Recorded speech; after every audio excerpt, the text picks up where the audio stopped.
uNkulunkulu kweliphezulu nokuthula emhlabeni kubantu abathokozelwa nguye. Ngithi uJesu Kristu inkosi. Nginesicelo-ke kungabikho isihlalo esiphambi kwakho ngoba abantu bayafika ukuze bangasiphazamisi. Kungabikho isihlalo esi-empty phambi kwakho. Kungabikho isihlalo esi-empty phambi kwakho. Ngiyacela ngisondele khona abafikayo bezongena quietly bahlale ngale ngemuva. Ngiyacela ukuthi senze kanjalo, sisondele nje egameni lenkosi uJesu. Sibonga kakhulu ukuthi nonke nikhona, nonke nifikile. uNkulunkulu akubusise. uNkulunkulu kwangathi angakubusisa ungabuyele emuva ungakutholanga lokho uNkulunkulu afisa ukuthi ukuthole. Mhlamba ngisho nje ngiphinde mhlambe ngizophinda kusasa. Abeze beplana ukungibona, ngiyacela bazalwane ukuthi sizobingelelana nje phela. Akekho one-on-one ngenxa yokuthi uzongenelela kunolayini okhona abantu babamba ulayini. So-ke bonke abantu bayafisa ukusibona, soxhawula la kuxhawuleka khona, ungasabi ukuza uzisho ukuthi ubani. Usekhaya lezwi, mhlawumbe usekhaya lezwi. Ngingafisa kabi ukubabona abantu basekhaya lezwi engingabazi, abanye sengiyabazi, kodwa one-on-one asizukuba nawo ngoba kusho ukuthi ngeke ngilahle, ngoba ngicabanga ukuthi wonke umuntu ola uyafuna ukukhuluma nawe. So-ke ngiyacela-ke asidluleke sihlale phezu kwenkonzo yethu. Ngicabanga ukuthi bonke abantu sebezongena, bo-Asha nizama ukuthi nibahlalise abantu ngendlela efanele, bangene quietly. Ngocela sibeke laphaya i-register, akuseyona COVID kudluliwe kuyona. Sifisa nje ukuthi sazi ukuthi obani bebefikile bebebangaki.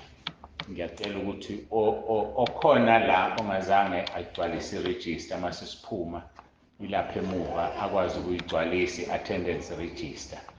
Ababekhona ngephasika bazokhumbula yayibhalwe uCovid, lena ibhaliwe uCovid. So sidlulile COVID. Kodwa uma kukhona umuntu ogulayo ozizwe eqinana osoluthi une-COVID, ngisheshe ningithinte. Sishaya i-COVID isuka, kho COVID ezophila la phakathi kwethu, uJesu wethu ekhona. Isiqubulo-ke sey'nkonzo zethu sengeke ngasisho uma ngiqala, yiba ngcwele ngoba uJehova uNkulunkulu wakho ungcwele. Ngiyacela-ke sivule izwi lenkosi, Levitikusi chapter 11. Sofunda ivesi elilodwa uvesi 44. Levitikusi chapter 11 sizofunda uvesi 44. Baba, izwi lakho linamandla, liyaphila. Ngiyacela ukuthi ukhulume ngalo manje. Namba abantwana bakho sebekhona, sesihlangene ukuba Nkosi sizwe lokho siphathele khona. Nami ngiyacela ukuba ngihlale phansi ngilalele, ngoba nami ngiyalidinga izwi elivela kuwena. Usebenzise umzimba, mina nami ngilalele. uNkulunkulu wami, ngiyakhuleka simelana nakho konke okumelene necebo lakho egameni lomfeli wethu uJesu ophilayo. Amen. Ngiyeza ukukhala ifoni, angeke ngiceleke, ngiyacela nje bazalwane sivale ifoni noma uyifake kwi-aeroplane mode lapho kunebhanoyi khona. Ungazidalela inkinga ngokuthi ube nefoni ephazamisayo. Ake ngikhulume kushube nje ngefoni, kushube nje.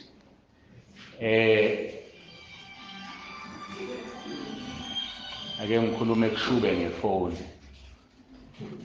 Uma ifoni ikhala bese uyayi-attenda, utshela uNkulunkulu ukuthi ake ume kancane ngisawukhuluma nongcono kunawe.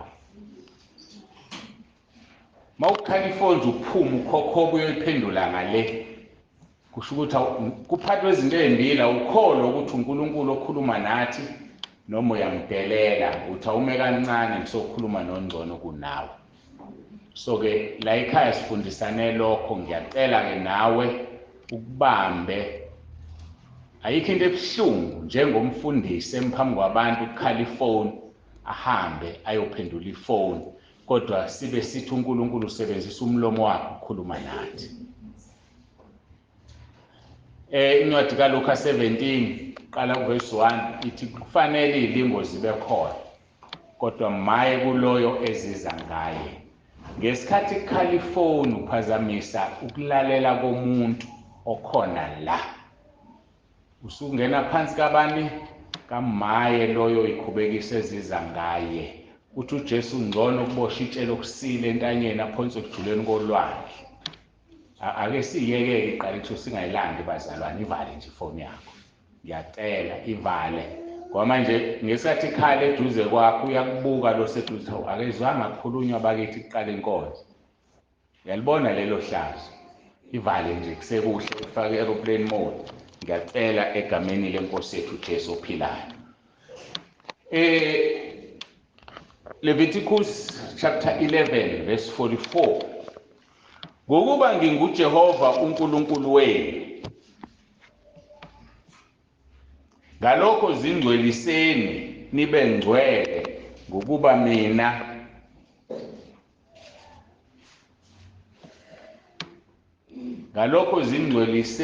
nibe ngcwele ngokuba mina ngingcwele. Magama aqinile lawa avela kuNkulunkulu. Aqinile mawabheka ngoba uthi ngokuba mina Jehova uNkulunkulu wenu, ngokuba nginguJehova uNkulunkulu wenu. So uma uJehova uNkulunkulu wakho uphoqwa isimo ukuthi ube ngcwele ngoba yena ungcwele. Ngaphandle ke mangasiyena uNkulunkulu wakho. Kodwa ngikholelwa ukuthi sonke njengoba sila ingoba uNkulunkulu kaAbraham, uNkulunkulu kaIsaka, uNkulunkulu kaJakobe uNkulunkulu wethu. Lisho ukuthini leli gama elithi ngingcwele? Kufanele sili-analyze ngoba mhlawumbe asiliqondi. Ngoba kumelwe umuntu nomuntu okhona phakathi kwethu abe ngcwele phambi kaNkulunkulu. Kodwa ukwazi ukuba ngcwele mawungazi ukuthi uba ngcwele kuba njani.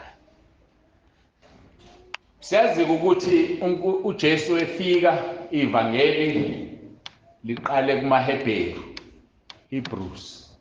So ke kube kuhleke ukuthi igama ukuze uliqonde bese ulilanda lapha emsukeni walo ukuthi amaHebheru aze akhulume ngobungcwele ayiqonde ukuthini. Igama lesho ubungcwele ngesihebheru Kodesh.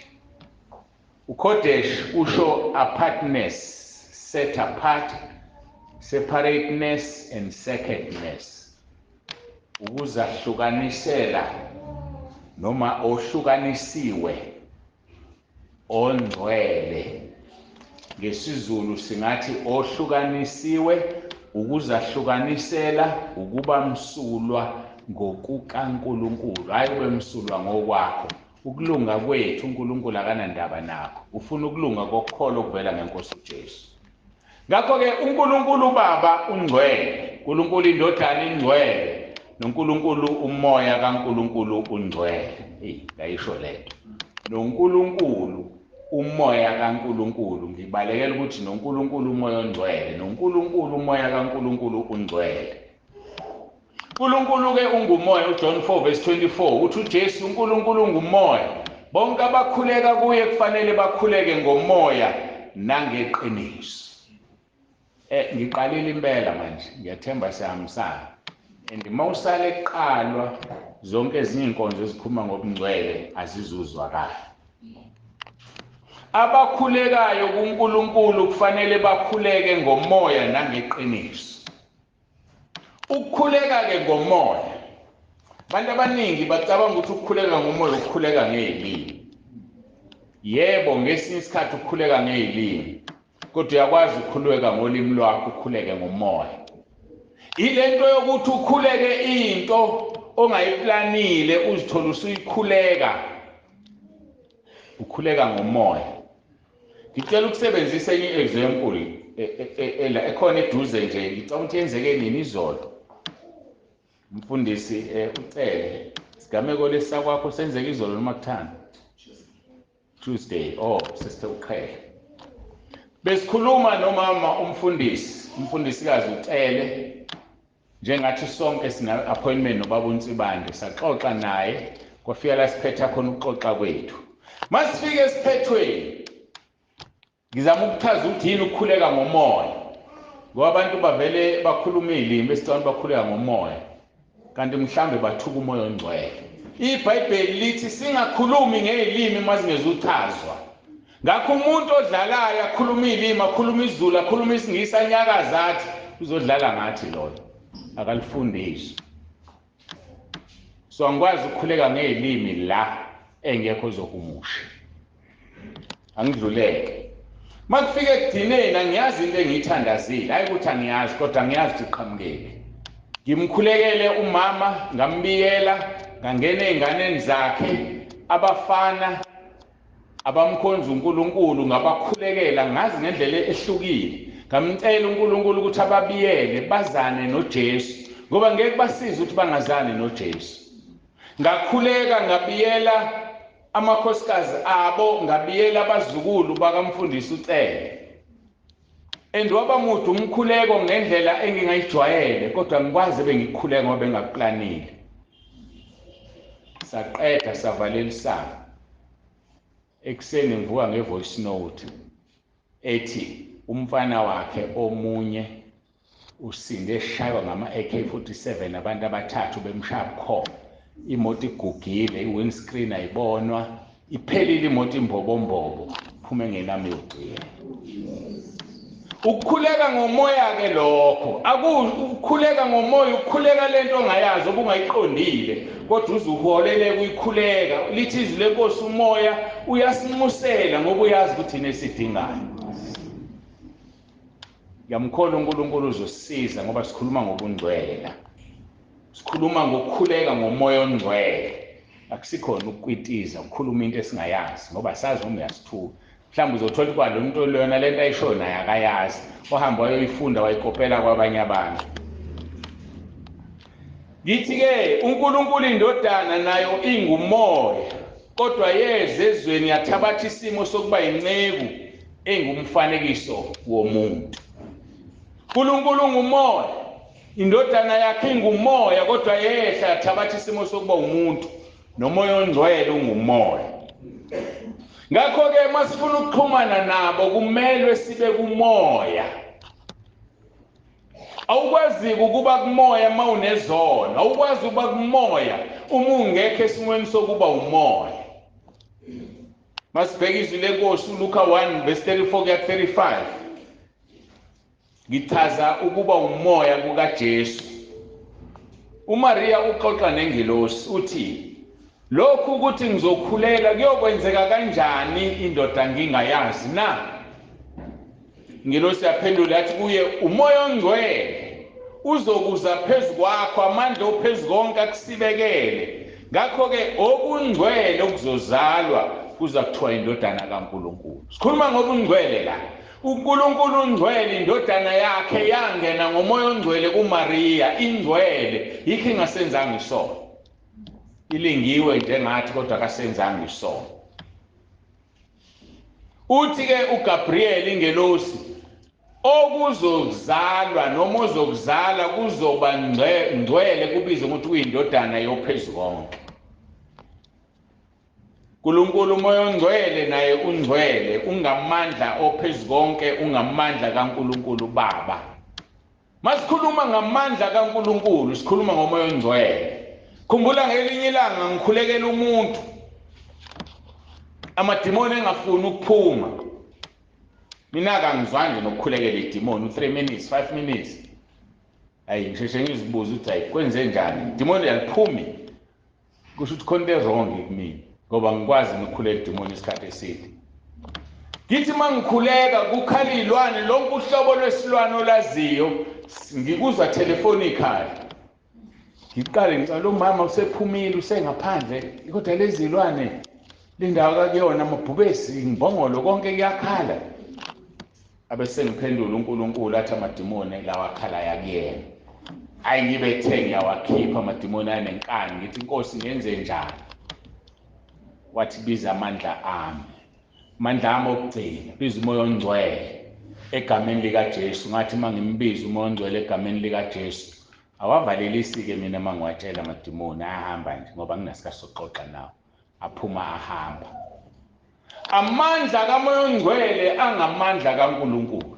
Uthi uGabriel amandla kaNkulunkulu umoya ongcwele uzokwengama, uJesu ngamandla kaNkulunkulu. Ingakho enikwe igama elingaphezu kwamagama onke. Mawubiza uJesu usuqedile. Kodwa ugade ulibize liphelele uJesu Kristu waseNazaretha.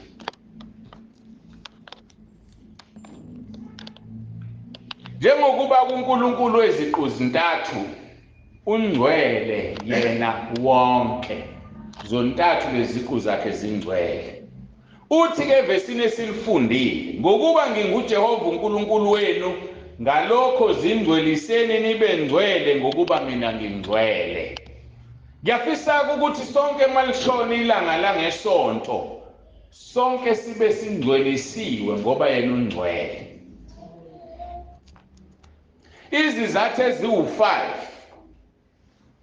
ezichaza ukuthi kungani kufanele sibe ngcwele. Ziwu-5. U5 ezwini lenkosi usho umusa kaNkulunkulu. So izathu ezidala ukuthi kufanele umzalwane abe ngcwele zingumusa kaNkulunkulu. Phuzu lokuqala, unguJehova uNkulunkulu wethu. Ngenxa yokuthi uJehova uNkulunkulu wethu usho njalo phela ezweni esilifundile, ngokuba nginguJehova uNkulunkulu wenu, ngalokho zingcweliseni. Isizathu sokuqala ukuthi yena unguJehova uNkulunkulu wethu. Ngaphandle ke mangesiyena uNkulunkulu wakho ungazikhathazi. Isizathu sesibili ingoba naye ungcwele. 1 ngokuba nginguJehova uNkulunkulu wenu. 2 ngokuba ngingcwele masizingcwelise. Number 3 ongekho kulelizwi, ngokuba singumfanekiso wakhe. Awukwazi ukuba umfanekiso womuntu bese ungamfuzi noma ube umfanekiso womuntu kodwa ubusungafani naye. Ungcwele kusibiza ukuthi nathi sibe ngcwele. Phuzu number 4 ukuthi simfuze. Kumelwe umfuze uNkulunkulu. uNkulunkulu akahlala endaweni engcolile. Ngakho ungavumi nawe ithempeli likaNkulunkulu liwena kuhlala izinto ezingcolile zesitha. uNkulunkulu wethu umengcwele, thina sifuna ukumfuza. Uthi ungumlilo oqothulayo. Kufanele umntwana kaNkulunkulu abe ilangabi lomlilo, Hebrew 1:7, ngoba sizalwa umlilo oqothulayo. Ngeke uyithole inja izala imbuzi nangengozi. Inja izala inja, imbuzi izala imbuzi, uNkulunkulu uzala uNkulunkulu. Kufanele sibe nobuNkulunkulu kithina uma simfuzile, ngoba usizelo uyena. Kodwa uma ungamfuzile khona inkinga ekhona. Lithi izwi lenkosi uJesu walingwa kodwa akasenzanga isono. Abantu abaningi abaqonda ukuthi kuyenzeka umntwana kaNkulunkulu uma emfuzile uNkulunkulu aphile angasenzi isono. Awukwazi ukusenza isono ngoba ungumntwana kaNkulunkulu. Mawumntwana kaNkulunkulu, imbewu kaNkulunkulu ihlala kuwe, imbewu kaNkulunkulu. Into ejulile le. Imbewu ngiyathemba abancane kakhulu abazungizwa. Wena ungowalesi sibongo sakho ngoba imbewu kababa wakho ikuwena.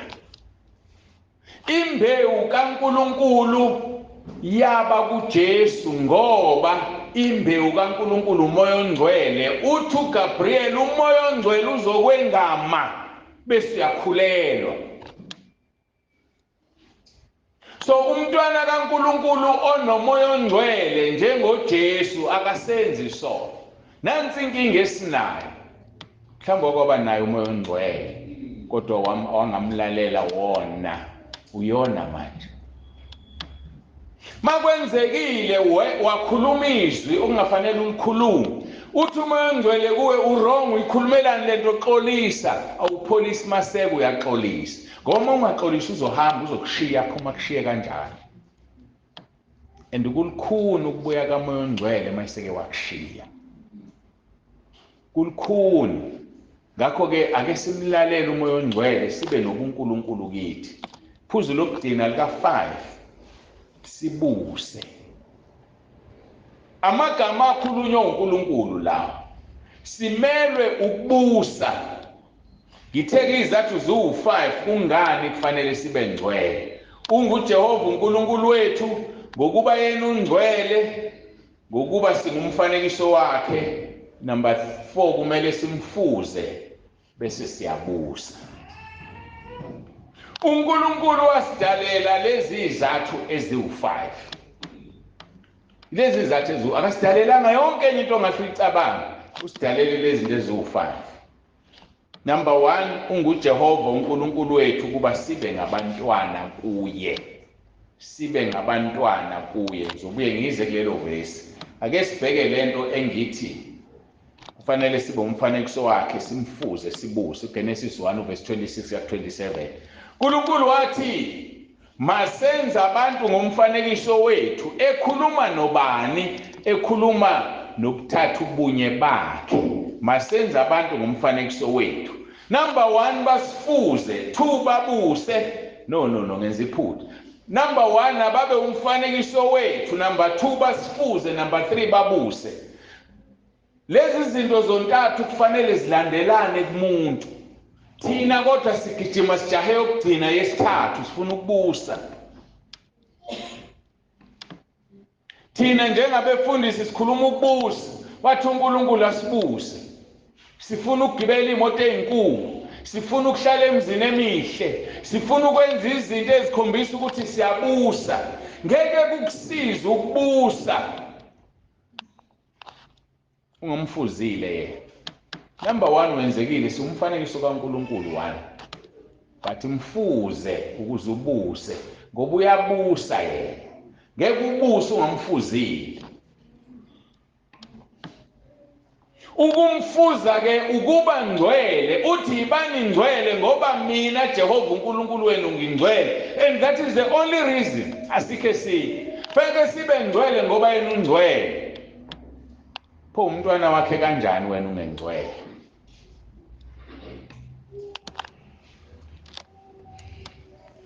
unguJehova uNkulunkulu wethu kuba sibe ngabantwana kuye sibe ngabantwana kuye ufuna sibe ngabantwana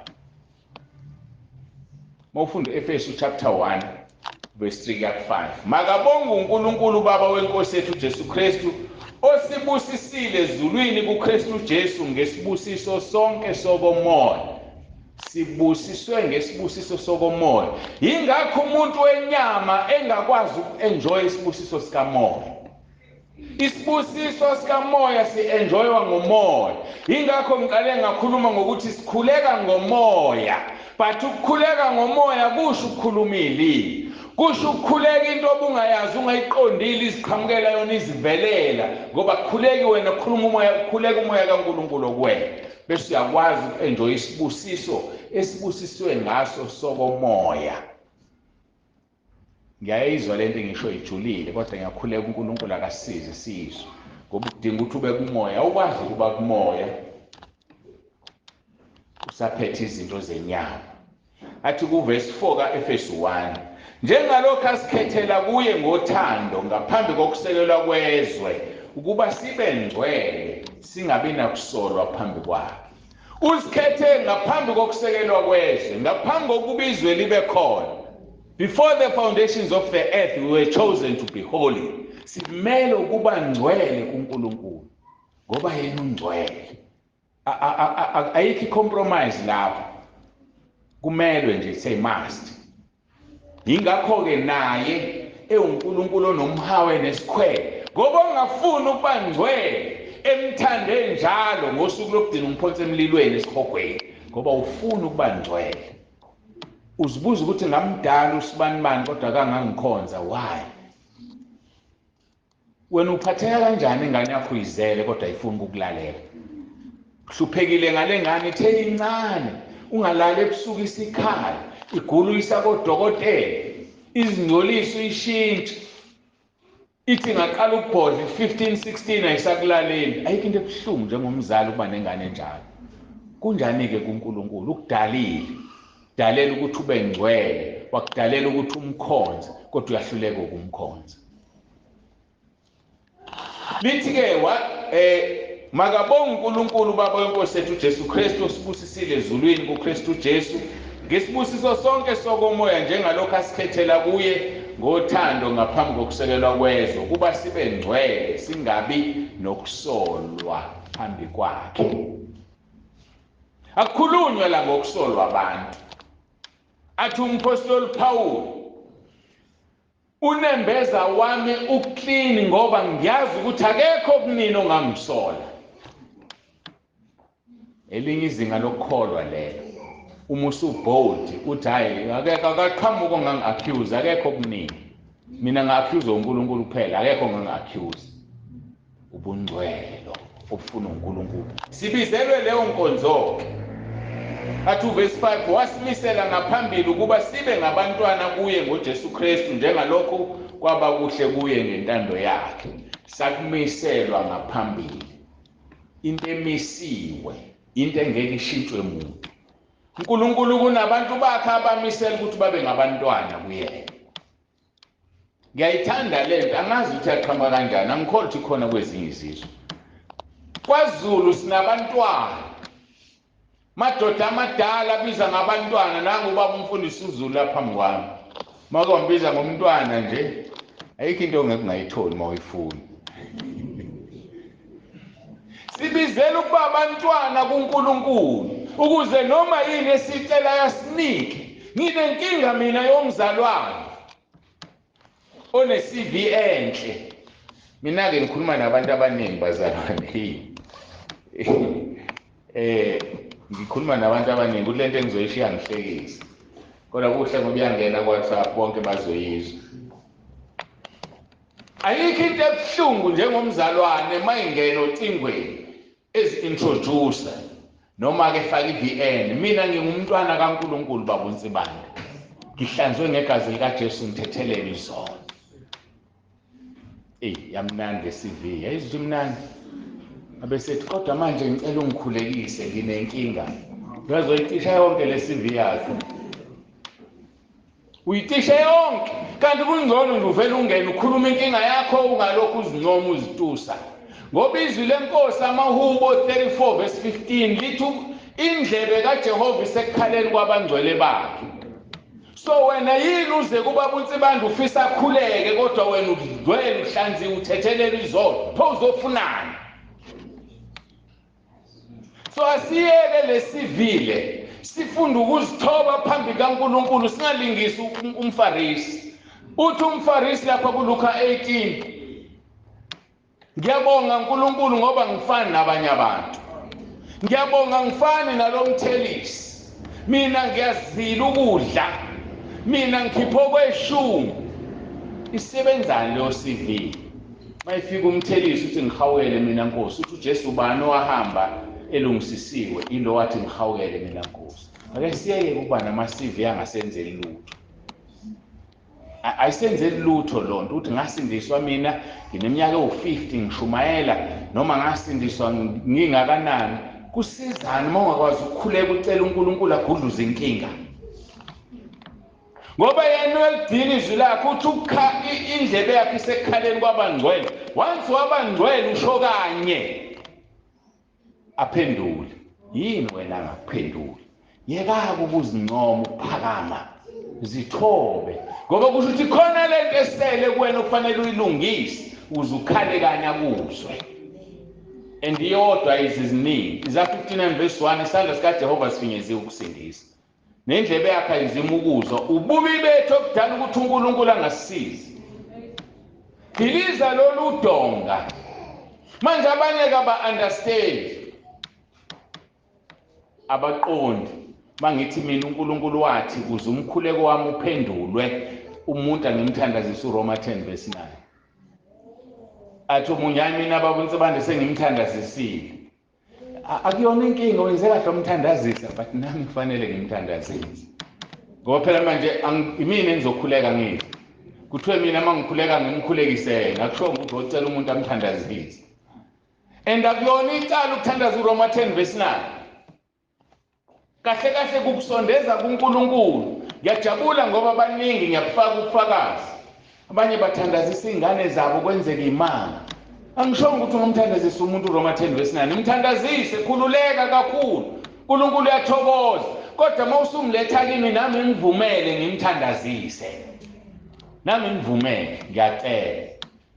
Phela ukuze umkhuleko wethu uphendule. Abantu abaqondi yindaba kubukeka sengathi ubaba uNsibande yaphendulwa mayikhuleka. Yikho ngithi kubukeka sengathi indaba. Ngoba ngikhulekeli noma ubani singathandazeli uRoma 10 verse 9. Lo yamfundisi nalo yamfundisi. Unele uthi nangu ubani uyagula gquma hlala. Kanti uJesu ushilo. 1 Timothy chapter 5 verse 22 ungasheshi ubeke izandla kumuntu uzohlanganyela izolo. Kusasa usenesivilo umfundisi. Usethe omunye, hayi awuthinta umfundisi ngiyalinganisana. Awuthinta umfundisi usithola akukhulekela. Athi lo usho umuntu usithola. Usibanibane yena, hayi usangikhulekela wahluleka naye. Yeyizwa lonto le.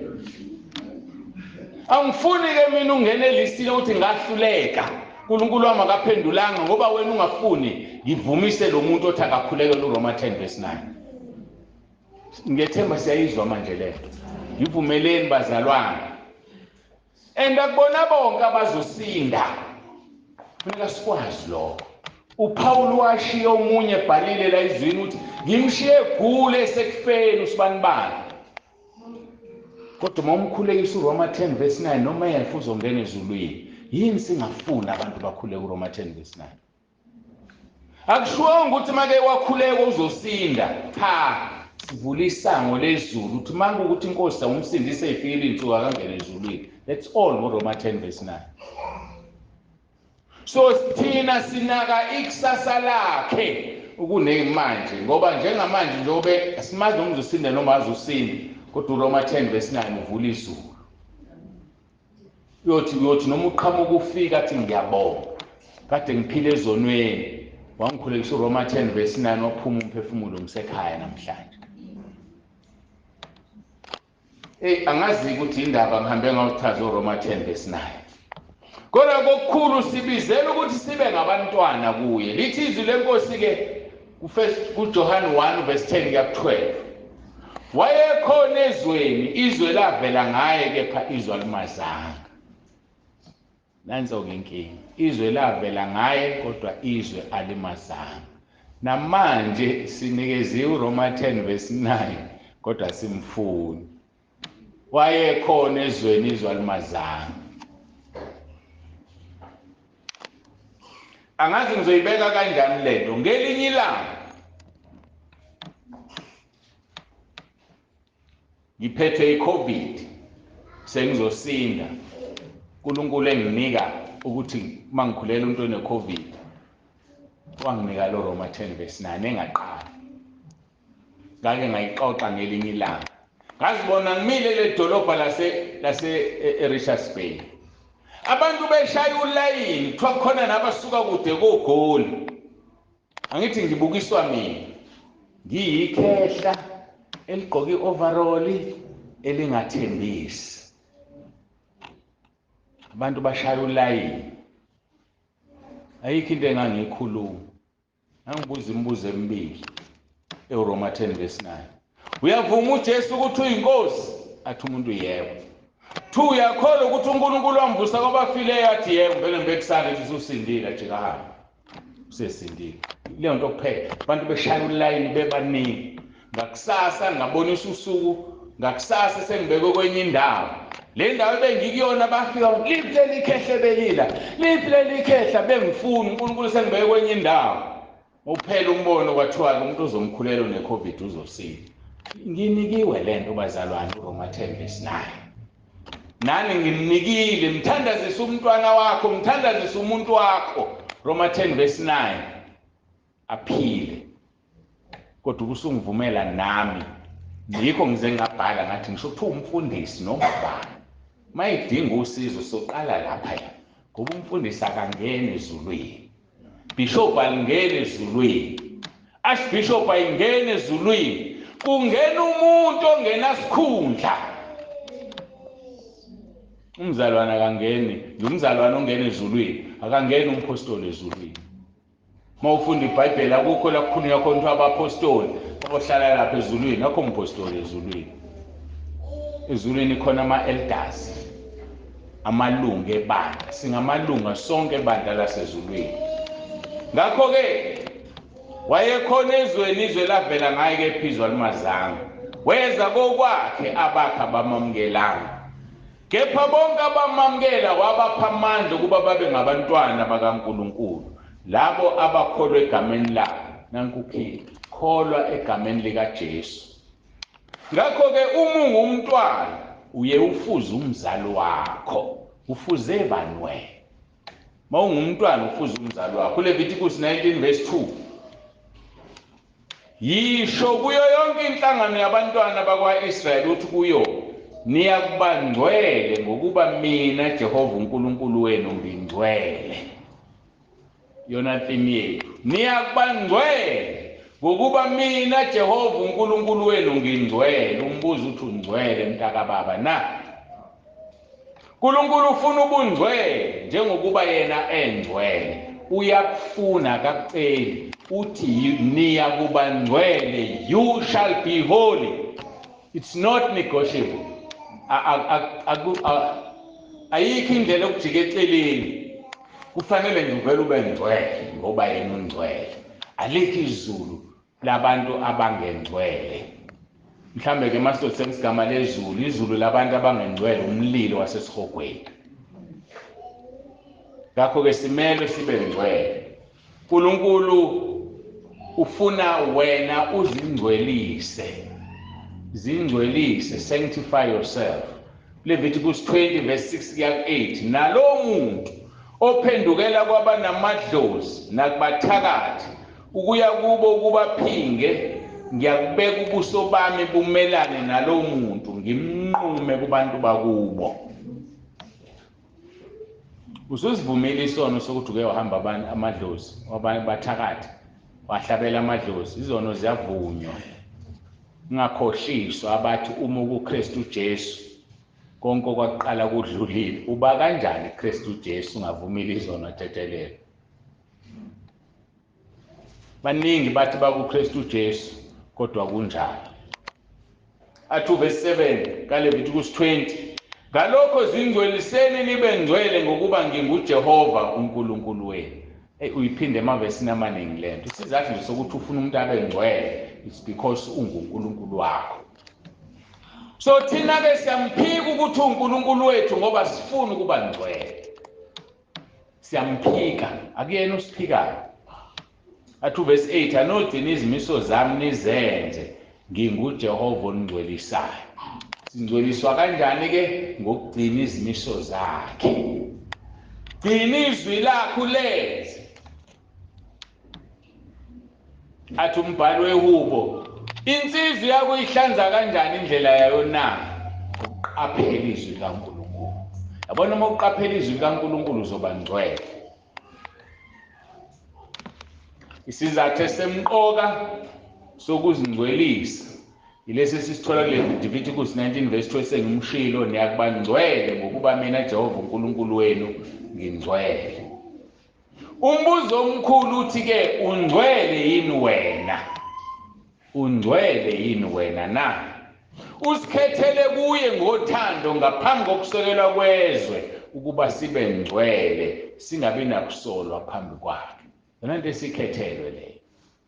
Ngifuna ukuqinisekisa ukuthi bonke abantu abazofika la nasebekhona uNkulunkulu ukukhethela ukuthi ube ngcwele. Ngoba ngithema ngithandaza Nkosi, nazi insuku seziyasondela. Uwena othe angenze lenkonzo. Ngicela ungitshele kufuneka ngithini kubantu. Bathi ufuna ukukhuluma ngobungcwele. Nendaba yokuguqa nokungaguqi ngene ebungcweleni. Ngayithathe ngathi inkonzo yakusasa emini izobe iphumile ebungcweleni. uzoyilalele kahle bese uyaphenduka. Uma kade umzalwane ongaguqi uphenduke nje kahle. uNkulunkulu wethu-ke usikhethele kuye ngothando ngaphambi kokusekelwa kwezwe ukuba sibe ngcwele singabi nakusolwa phambi kwakhe. uNkulunkulu ka-Abraham sifuna abe uNkulunkulu wethu, kumele sibe ngcwele.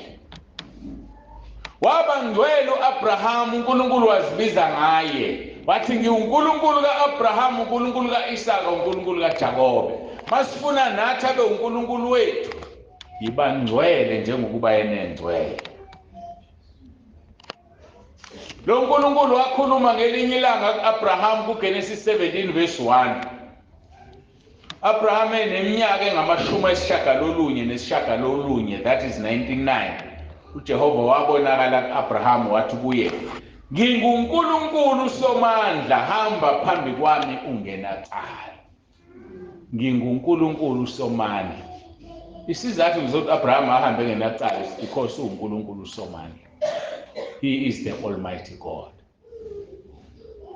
Masimfuna lo uNkulunkulu asenzele imangaliso, asihambe phambi kwakhe singenacala. Uma unecala livume. Lithize lenkosi ubusisiwe umuntu osono sakhe sithethelele. Abesethi kwiZaka 28 verse 13 ozivumayo azishiye uzothola umusa. Kodwa ofihla iziphambeko zakhe akayiphumelela. Abantu abaphumeleli ngoba bafihla izono zabo, bazifihla kumuntu ozibonayo, ngeke uzifihle kuye. Yalazi lo culo elidala, kodwa ngeke uzifihle kuye. Ngazifihla izono zakho kubantu, kodwa ngeke uzifihle kuye. Manje kuzokusiza nganike ukuzenza ngcwele, kanti awukho ngcwele. Abanye ebusuku abalali, bahlaselwa amadimoni, imimoya emibi, enkanuko. Umuntu wenza into ebuhlungu eyihlazo ebusuku zilala yena.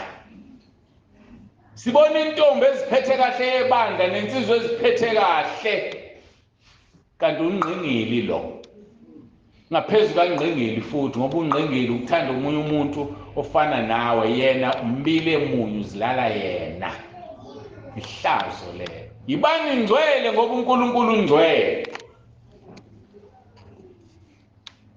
Uthi kuNkulunkulu ku-Abraham, nginguNkulunkulu somandla, hamba phambi kwami ungenacala. Ungasho yini uqinisekise phambi kaNkulunkulu owazi nobona konke ukuthi uhamba ungenacala phambi kwakhe na? Ungcwele phambi kwenkosi. Zingcweliseni nibe ngcwele ngokuba unguJehova uNkulunkulu wethu. Masizingcwelise sibe ngcwele. Angizonikhathaza ke kakhulu, nikhathele. Sengifike emaphethelweni enkonzo. Itheme yethu yiba ngcwele ngoba uNkulunkulu Jehova ungcwele. Ukudinwa inkosi ke kusasa, ngicela sisigcine isikhathi ngo-9 ekuseni ukuthi abantu bazovuka bageze. Siyamkhona uNkulunkulu uzosisiza. Ubaba uZulu ukhuluma ikhathi engathi ziyashintsha zikagesi, asazi ngoba kuyale nale. Ubaba bengazi ukuthi uhamba ugesi la ngo-6 kuya ku-8. Uthi-ke ngicela iphi mic khona eduze kwakho ubaba uZulu. Awuzisho ikhathi ezintsha. Siyazi phela khona ukuthi bazokwenza ngendlela yabo, kodwa sizizwe nje. Jesu Kristu inkosi. Ikhathi zishintshile la, ngingazi-ke noma mhlawumbe sazophinde ishintshe. Ugesi uhamba ngo-5 ekuseni uzubuye ngo-7. Uphinde uhambe ngo-1 emini ubuye ngo-3. Ngale kwalokho-ke awabusahamba, ngingazi-ke ebusuku ngoba ngisuke ngilele, kwesinye isikhathi ngisuke ngingekho emsebenzini. Angazi noma bese uyahamba, kodwa nje ikhathi seshintshile seyime kanjalo ngoba kade ngisho. Nkosi ukusisa. Siyabonga. Kusho ukuthi-ke ngenzeka kungahambi manje ngalo 6 esibheke kuyena, kodwa-ke silisebenziseke ithuba uma ugesi usukhona kunama-ena azosetshenziswa ukubeka amanzi kugezwe, bayazaza bebekhona ngephasika indawo. Ngiyakholwa angazi mhlambe sofika ngephasika elizayo amashawe esekhona namagiza esefakiwe, angazi. Umsebenzi wala ekhaya mkhulu awupheli bangcwele, ngoba nje njengoba egcwele le ndlu ngephasika, abaningi bathi beza kusasa funa nifike ngephasika elizayo ihlehlile lapha yawushaya udongeni, kufuneka ihlehlile yawuhlala odongeni. So-ke kuningi okwenzakalayo. Namashawa la ukufaka, kukhona umgodi nje kuphela ugezele khona ngendishi, zikhona iy'ndishi, kodwa ngiyafisa ukuthi uma niphinde nibuya ngonyaka ozayo uJesu uma engakalanda ibandla nithole sekuphuma amashawa-ke sekunamagesi. Kodwa uNkulunkulu-ke ozosihlelela osenzela konke. Ngathi uma ngenza i-quotation yamashawa la yagijima ko-20,000 ilebhi ingakangeni. So kusho ukuthi-ke kanti kusafanele kuhlehlele indlu iye le. Kuningi okwenziwayo, kodwa uNkulunkulu-ke siyamthemba ukuthi uzosisiza ngoba kuyasetshenzwa. Nangale ngaphandle nje kunomgodi omkhulukayo esihamba phezulu kwaweni ngawuboni ngenxa yamanzi abela abegcwala kungabhakeki la. Kwadinga ukuthi simbe imigodi la emikhulu, mhlawumbe uma ngayilinganisa amathanga awu-3 noma awu-4 amakhulu, ukuze amanzi onke ashona phansi emapayipini ayochitha khona, ukuze mayini imvula siwalahla. Ngaze kunabantu eThekwini kuthiwa amanzi awekho, thina amanzi siwalahla emgodini. uNkulunkulu-ke wenza ngendlela yakhe. Ngicela ukuthi-ke ngikhuleke siphethe sibuyisele inkonzo kumnikazi wayo. Kodwa khona into-ke engicela siyenze uNkulunkulu ayibekayo kimi manje ngaphambi kokuba ngikhuleke siphethe. Ngiyacela nisukume nonke bese sikhule kuRoma 10:9 nizosho emva kwami nonke, ukuze makukhona elikhalayo icilongo lakhe namhlanje sithi uyajabula wena usulapho, ngoba uzobe esekhaya ezulwini. Angazi-ke uzophuma la one bese likhala icilongo sijabule thina sithi usekujabuleni kanti khona kwenzile before. Uthi uJesu John 5:14, kukhulu engikwenzele khona, hamba ungabe usona. Asikhuleke-ke siphamise izandla nizosho emva kwami. Nkosi Jesu, ngiyavuma ngomlomo wami ukuthi uyinkosi. Ngiyakholwa enhlizweni yami ukuthi uNkulunkulu wakuvusa Nkosi Jesu kwabafileyo. Ngiyakhuleka egameni lakho Nkosi Jesu ukuba ungisindise. Usathana ngimfuni, amadimoni angiwafuni. Ngiyacela Nkosi Jesu uphathe impilo yami, ungikhulule emandleni kaSathane, ungilondoloze uze ungivuse ngosuku lokugcina. Ngiyabonga egameni lakho Nkosi Jesu. Amen. Hlalani. Baba, egameni likaJesu nampa abantwana bakho sesikhulekile uRoma 10:9. Ngiyacela Nkosi ukuthi wenze izwi lakho phezu kwalona loyo ushilo kuverse 10 wakhona. Wathi umuntu uvuma ngomlomo kube ngukusindiswa, ukholwa ngenhliziyo kube ngukulunga. Ngiyacela-ke Nkosi bonke sebethandazile makube ngukusindiswa kwabo, singasho ukuthi bebengasindisiwe, kodwa ngoba kumele sisindiswe usuku nosuku. Makube ngukulunga kubona, kungabi ukulunga okuvela kubantu kodwa okuvela kuwe uNkulunkulu ngoJesu Kristu ophilayo.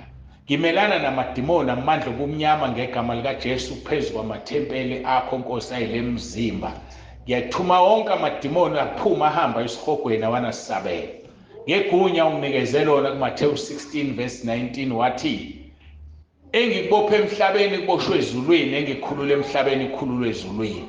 Bayakhululwa abantwana bakho ngegama likaJesu. Bayakhululwa emaphupheni amabi, bayakhululwa emandleni obumnyama. Ngiyakhuleka uNkulunkulu wami nomusa kuba ubiyele ilo naloyo khona la, uphinde ubiyele imizi yabo, amakhaya abo, izingane zabo abazishiyile, abanye bashiya abazali. Nkosi ngiyazi abanye mhlambe bashiye umuntu uyagula, bashiye ingane ezincane nabanye abantu. Ngiyakhuleka ngegama lika Jesu ukuthi ubalondoloze, uyabazi Nkosi bonke, londoloza abasemuva ekhaya. Ngezwi lakhe amaHubo 139 verse 5 uthi umuntu wakho uyamzungeza ngemuva nangaphambili, ubeka isandla sakho phezu kwakhe. Bazungezeke Nkosi, ubeka isandla sakho phezu kwabo abala nemindeni yabo ezindaweni zonke. Nalabo abayilalele lenkonzo ku WhatsApp bazungeze Nkosi, ubabiyele. Ngikhulekela wonke umuntu naloyo ozoyidlulisa iye kumuntu ongekho ekhaya lezwi. Nkosi ngibaletha kuwena bonke, uyabazi ngoba uNkulunkulu. Siyabonga egameni lika Jesu. Iba naloyo ke Nkosi, sisayolala singene emfanekisweni wokufa, sibiyele ngomlilo wasezulwini, sicela ngegama elinamandla lika Jesu ophilayo. Amen. Siyabonga ke, sesifikile emaphethelweni enkonzo yethu. Ngiyacabanga ukuthi uMC uzoqala itulo. Ngiyacabanga kunememezelo. Uphinda abuye kuMama Nsibande la. Asho ke mhlawumbe afuna ukusho. Ngiyabonga Nkosi ibe nani.